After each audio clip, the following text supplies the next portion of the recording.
ಹೇಳಿ ಮೇಡಮ್. ಇವತ್ತಿನ ಧರ್ಮಚಕ್ರ ಪವತನ ದಿನದ ಬಗ್ಗೆ ಏನು ಹೇಳಕ್ಕೆ ಇಚ್ಛೆ ಪಡ್ತೀವಿ?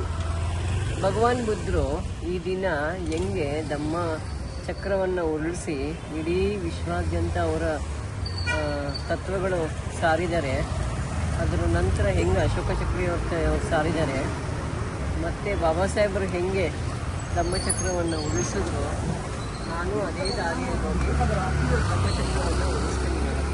ಉಳಿಸಿ ಮಾನವನ ಏಳಿಗೆಗಾಗಿ ನನ್ನ ಉಸಿರಿರೋವರೆಗೂ ಶ್ರಮಿಸ್ತೀನಿ ಮತ್ತು ಇತಿಹಾಸದಲ್ಲಿ ಒಂದು ಸ್ಥಾನ ಪಡಿತೀನಿ ಅಂತ ನನಗೆ ಗ್ಯಾರಂಟಿ, ಅದೊಂದು ಇಂಟೆನ್ಷನ್ ಇದೆ ಮೇಡಮ್.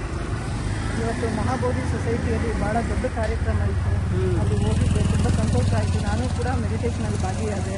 ಹಾಗಾಗಿ ಅಲ್ಲಿ ನಡೆದಂಥ ವಿಚಾರಗಳು ಇದೆಲ್ಲ ನಾನು ತಿಳ್ಕೊಂಡಾಗ ಇನ್ನೂ ಹೆಚ್ಚಿನದಾಗಿ ಅದರಲ್ಲಿ ನಾನು ಇನ್ವಾಲ್ವ್ಮೆಂಟ್ ಮಾಡ್ಕೊಳ್ಬೇಕು ಅಂತ ಭಾಳ ಖುಷಿ ಇದೆ. ಹಾಗಾಗಿ ನಾನು ಯಾವತ್ತೂ ನನ್ನ ಒಂದು ದೇವರು ಅಂತಲೇ ಹೇಳೋಕ್ಕೆ ಇಷ್ಟಪಡ್ತೀನಿ. ಅಂಬೇಡ್ಕರ್ವಾದಿ ನಾನು. ಅಂಬೇಡ್ಕರ್ ಮತ್ತು ಬುದ್ಧರು ಮತ್ತು ಬಸವ ಮೂರೂ ಜನರು ಸಹ ನನಗೆ ಆರಾಧ್ಯತೆ ಇದೆ. ಈ ಒಂದು ಇದರಲ್ಲಿ ನಿಟ್ಟಿನಲ್ಲಿ ನಾನು ಯಾವಾಗಲೂ ನಿಮ್ಮ ಕೈ ಜೋಡಿಸಿ ನಿಮ್ಮ ಜೊತೆಯಲ್ಲಿ ಇರೋಕ್ಕೆ ಇಷ್ಟಪಡ್ತೀನಿ. ಈ ಒಂದು ತತ್ವನ ಈ ನಿಟ್ಟಿನಲ್ಲಿ ನಾನು ಭಾಗಿಯಾಗ್ತೀನಿ. Thank you madam. ಚಕ್ರ ಉಳಿಸೋಣ, ಇಬ್ಬರು ಹೆಣ್ಮಕ್ಳು ಸೇರಿ ನಮ್ಮ ಚಕ್ರ ಇಡೀ ವಿಶ್ವ ಉಳಿಸೋಣ ಮೇಡಮ್. ಎಷ್ಟೇ ಕಷ್ಟ ಬಂದು ನಿಭಾಯಿಸ್ಬಿಡೋಣ. Thank you.